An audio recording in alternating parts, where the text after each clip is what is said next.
Hello everybody, this is Fernando for the latest Cryptids and Monsters video. Well, let's go ahead and let's continue this theme of reading some of the scary encounters that people have had with skinwalkers. I'm having a lot of fun doing these videos and a lot of people seem to be enjoying them too. Lots of good views, lots of good comments, likes as well, so why not? Want to continue this theme here and share 4 more terrifying experiences that people have had with skinwalkers. As always, these entries are just done as is, like there's no name, no title associated with them, and it's up to you to decide if these are truly 100% true or fabricated, but I usually like to err on the side that these are true. At least I hope that they are. But still, some of this stuff is so detailed, it's just amazing the frightfulness associated with them. One can't help but think, but this being 100% true. But first, let's go ahead and let's feature this story here. And this is a user again that posted this a little while back, and it goes like this. This is what they stated.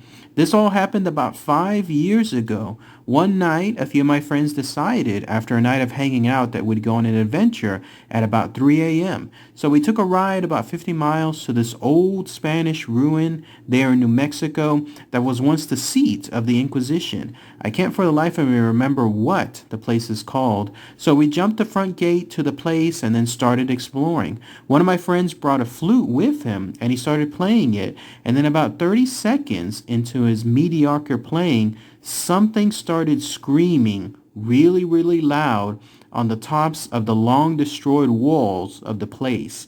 It was going from wall to wall really quick, screaming the most blood-curdling scream you've ever imagined.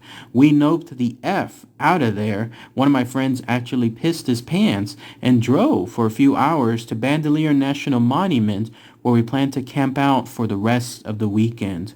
And so we got to Bandelier at probably like 6 or 7 a.m. and set up our camp. After a few hours just talking about what the hell happened at the ruins, I went to take a piss behind a probably only like 300 foot from our camp. And I'm sorry, it was probably only about 300 foot from our camp where I was going to take that piss. This is where everything starts getting a little fuzzy. I remember seeing 2 dust devils coming my way, and when I turned around again, 2 of my friends were there and they were motioning me to follow them. I couldn't help but to follow them like I was being pulled behind them in shackles. I followed them for what seemed like 10 or 15 minutes, and then I suddenly snapped out of it. These weren't my friends. They had bright red hair with my friend's face, but cat eyes. Both of these friends were brunettes. I stopped walking and they looked at me with probably the most terrifying gaze I've ever seen. Monsters in movies are nothing compared to this. So I turned around and ran as fast as I could back the way I came from. After like 5 minutes of a full sprint, I got back to that rock that I pissed at and then found our camp. Everyone was there, still sitting around talking, and didn't even notice I was gone. I told them what happened with the lookalike skinwalkers, and so we packed up everything and left probably within like 10 minutes and then got the hell back to Albuquerque. And then that's it. That's everything associated with this user's scary encounter there in New Mexico. Interesting stuff all around. First, this of course again happened at the dead of night, in this case starting at 3 a.m. all the way until about 6 or 7 a.m. And once again, it's somewhere out there in the west, specifically in New Mexico, in this case involving some old Spanish ruins. I was really freaked out when I was reading this information about the whole flute thing. It looks like whatever was out there, whatever these skinwalkers were, they were dormant, they were just sleeping, and then that friend playing that flute suddenly woke them up, and then all of a sudden they were right there, right on top of that person's location, and then doing that blood-curdling scream. I would instantly, just like this user posted about being, getting the F out of there, I would instantly get out of there as well. I know my limits when it comes to that. Plus, they did that thing where they hopped the fence, where I don't, again, recommend anything along those lines. That should have been one of their first red flags. But this thing, whatever it was, decided to follow them and follow him to the other encampment. And then this is the first time I've ever experienced this in terms of reading these stories. It started mimicking the friends themselves. Like it started shape-shifting into the friends, looking like them, but not all the way. Like it almost couldn't be 100% duplicate. How freaky is that? There he was taking a piss about 300 feet away, and something motioned next to him. And it was pretty freaky reading about the fact that those were dust devils coming out of nowhere.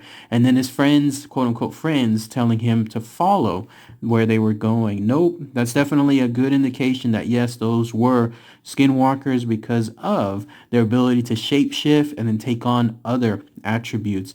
Pretty creepy stuff all around, scary stuff.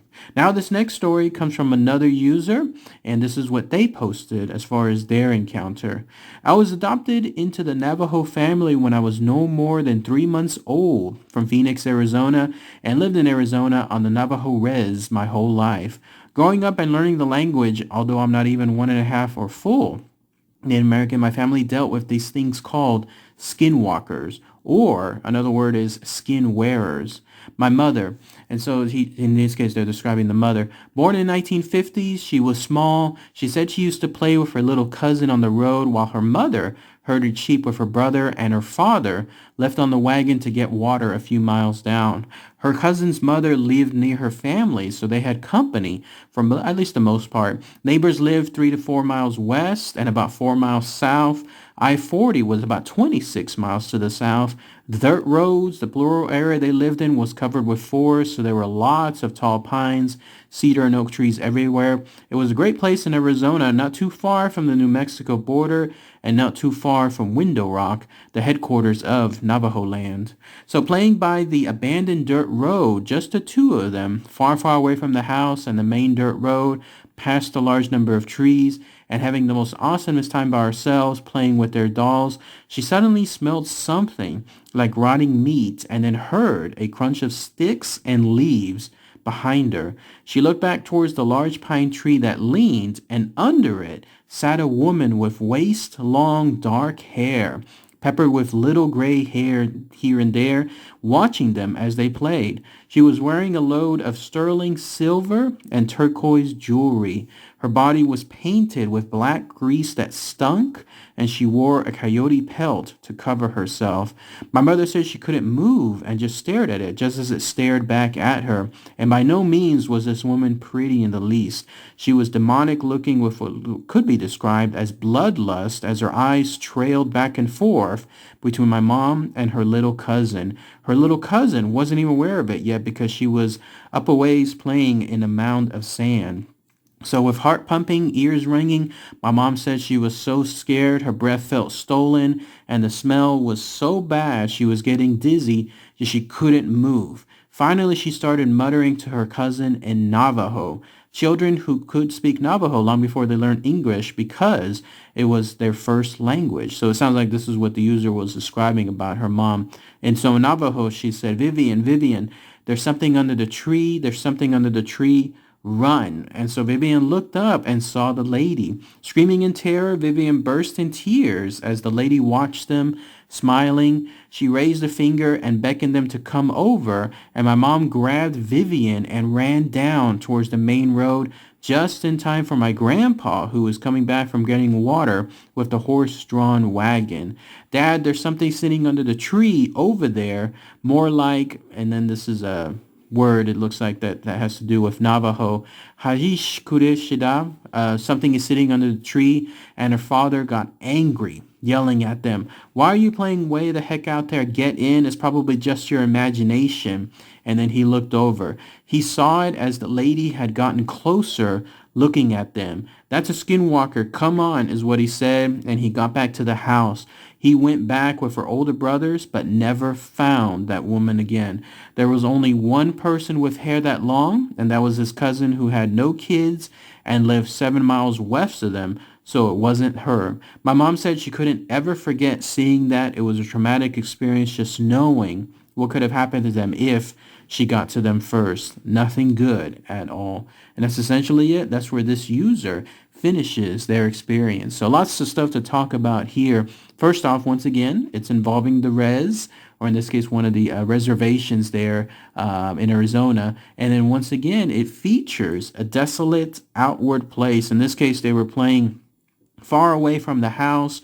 I like the descriptions involving the locations, some of it being 3 miles west from one place, 4 miles south from another, about 26 miles or so from the road. Gives you a perfect idea of how isolated this place could be. And then with just dirt roads leading back and forth, and then of course with the grandpa being away at the time getting water, it just pretty much left these two girls by themselves, these young girls, whenever they had this encounter with the Skinwalker. First time, too, talking about it on this channel when it comes to a Skinwalker being a woman. Here you have somebody that was just freaky to look at. Long hair, smelling bad. It had like this greasy stains to it as well.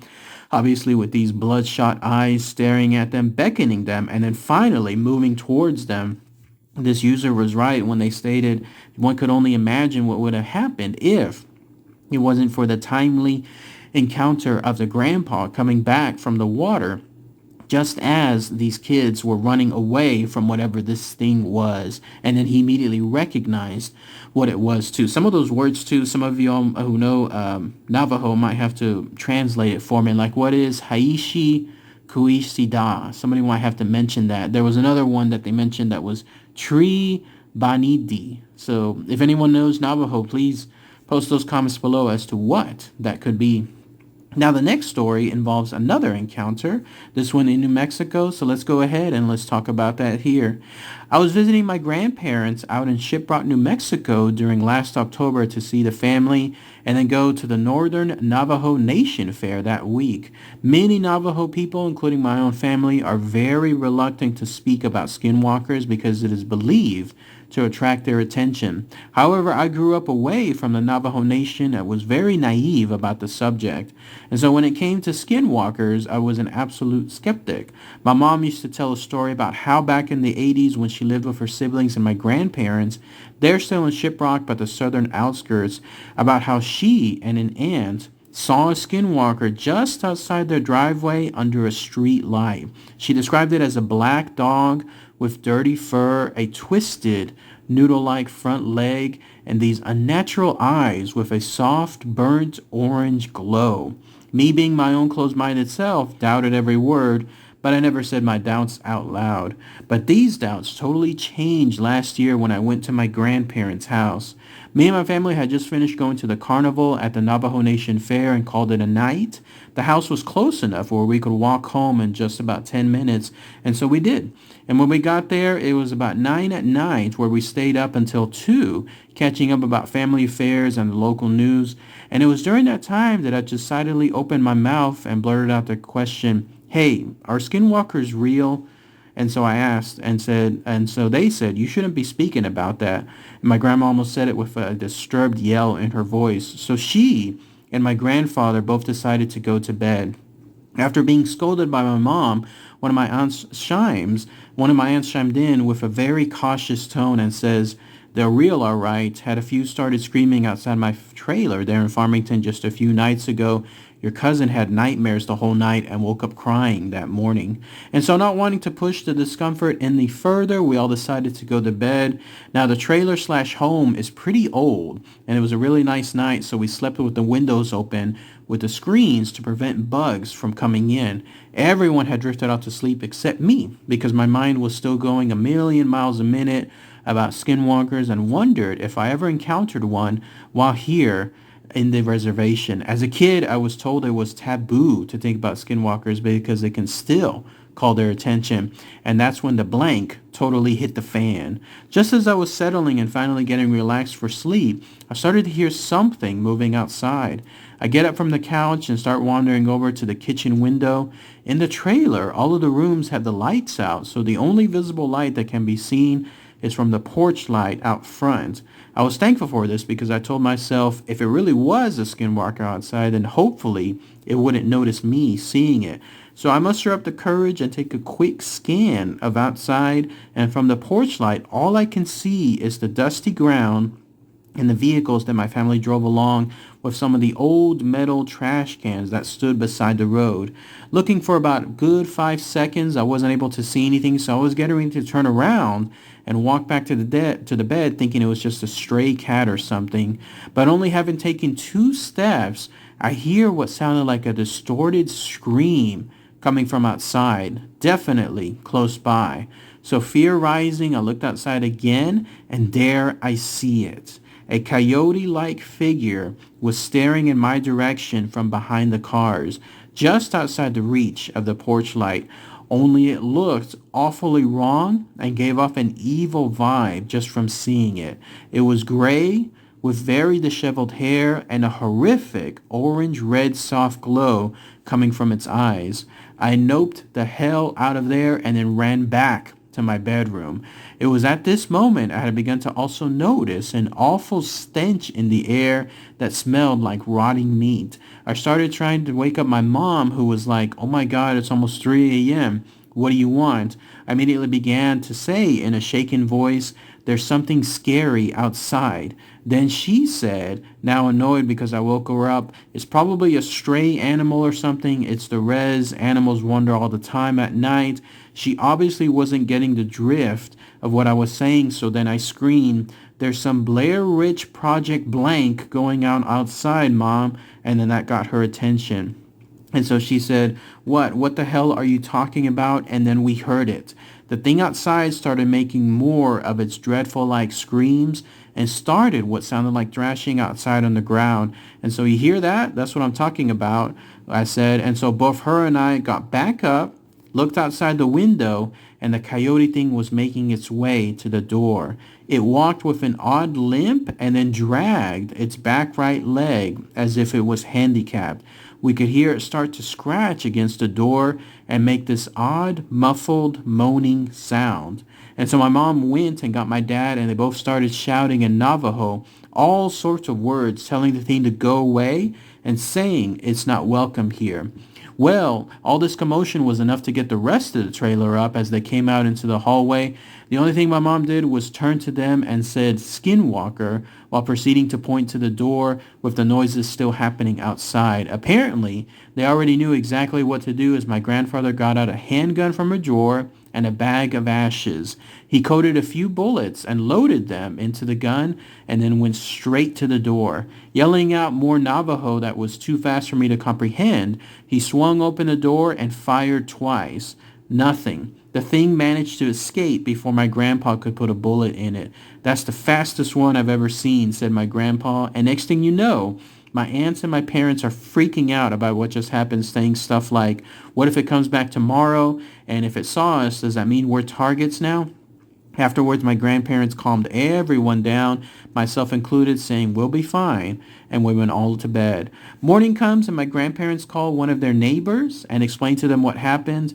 Apparently, one of them was a medicine man who used to partake in Shis, Navajo ceremonies used for healing and curing sickness, and he came over to bless each family member and the grounds outside, and today I'm very convinced that what I saw was a skinwalker. I still plan on going back for visits to the family and the Northern Navajo Nation Fair, which is fun stuff. I only hope that I never have such an awful experience like that again.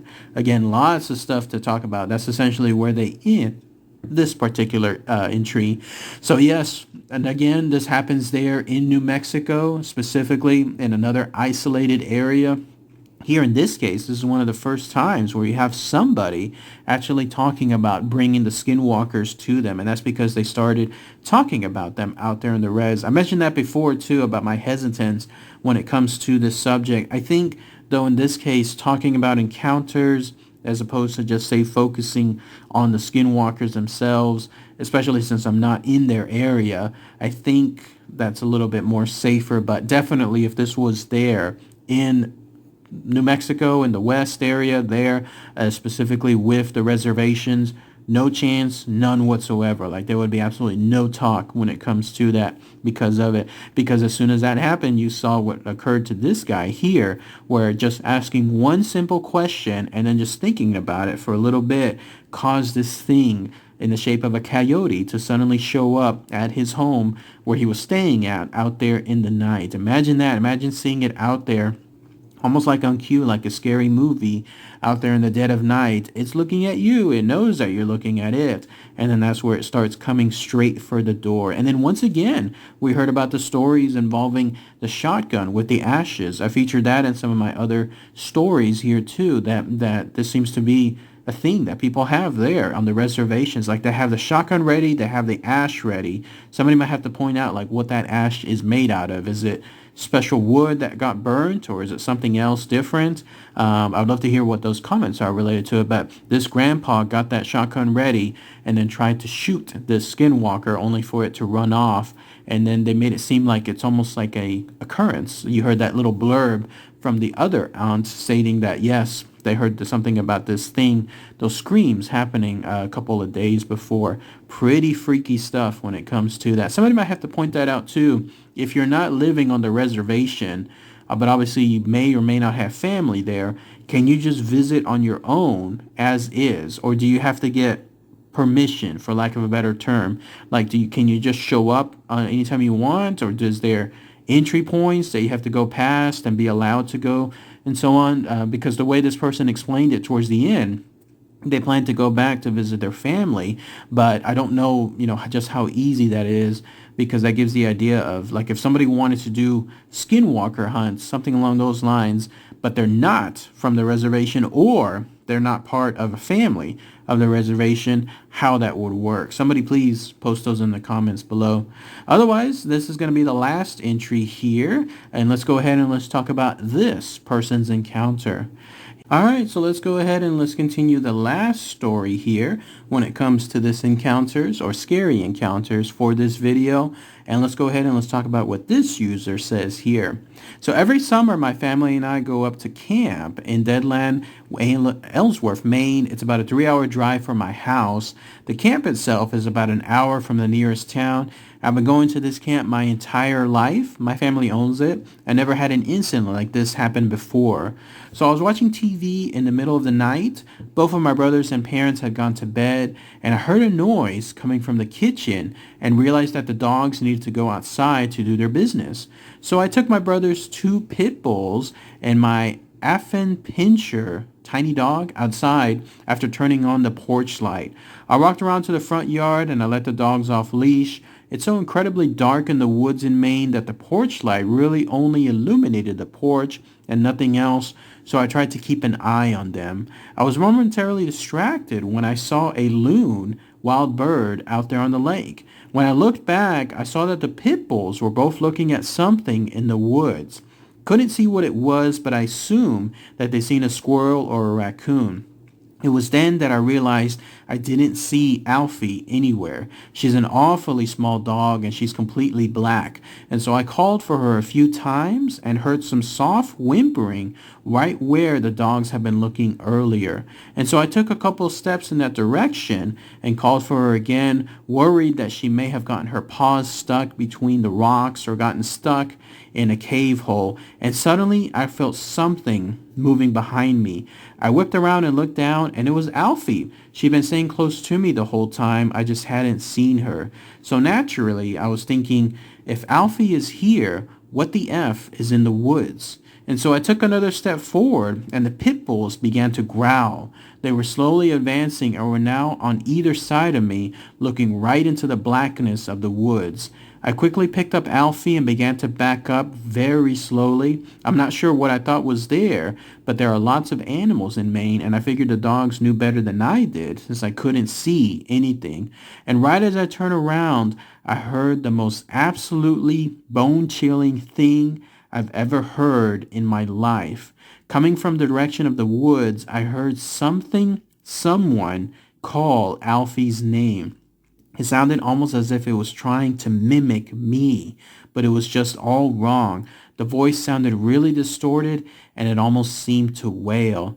I freaked the F out and then ran inside with the dogs. I have no idea what was out there in the woods. My camp is essentially a log cabin overlooking a lake, and our nearest neighbor, who is also family, lives at least a half mile in the opposite direction of where this thing was. And then that was it. Short but sweet story when it comes to this person's encounter. Lots of good stuff, though, to talk about. First, instead of this happening at the usual reservations, here it's happening in Maine. So how about that happening somewhere up northeast in terms of a Skinwalker encounter? And it happened at a remote camp that was owned by this person's family, and it happened out there in the middle of the night.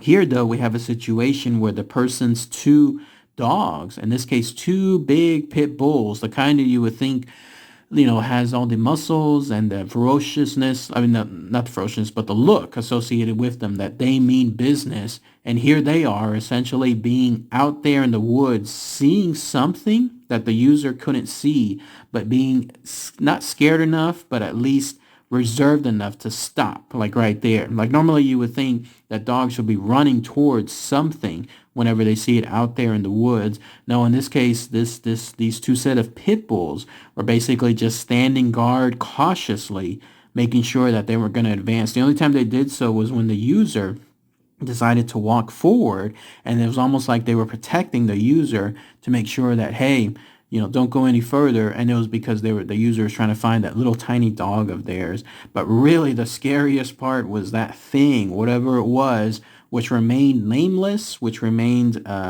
non-visualized, because the person never ever saw it. They didn't even see eyes at this point because of how dark it was.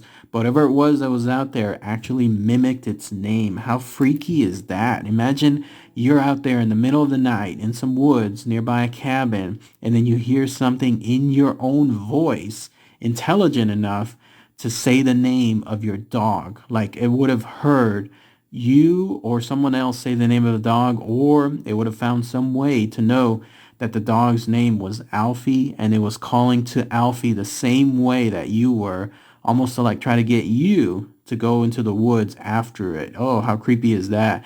I would not be staying at that cabin anymore after that. Really, really scary stuff. But that's pretty much it. That's all the short entries, long entries associated with this video for terrifying encounters with skinwalkers. If anybody has any more information, anything else might have missed, then please post those comments below.